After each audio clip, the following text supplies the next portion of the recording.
गुढीपाडव्याच्या दिवशी ब्रह्मदेवानी या सृष्टीची उत्पत्ती केली असं म्हटलं जातं। या दिवशी अभ्यंग स्नान करण्याला खूप जास्त महत्त्व आहे। त्यामुळे घरातील सर्वांनी या दिवशी सूर्य उदयापूर्वी उठायचं आहे आणि स्नान सुद्धा सूर्य उदयापूर्वीच करायचं आहे।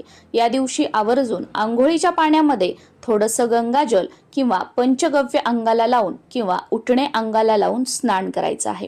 त्यानंतर दार स्वच्छ करून उंबरठ्याचं पूजन करायचं आहे। मुख्य प्रवेशद्वाराला आंब्याच्या पानांचं तोरण लावायचं आहे। मुख्य दरवाजावर कुंकवाने स्वास्तिक काढायचं आहे आणि त्यानंतर देवपूजा करून घ्यायची आहे। देवपूजा झाल्यानंतर गुढी उभारायची आहे। गुढी सकाळी सूर्य उदयाच्या वेळी उभारावी।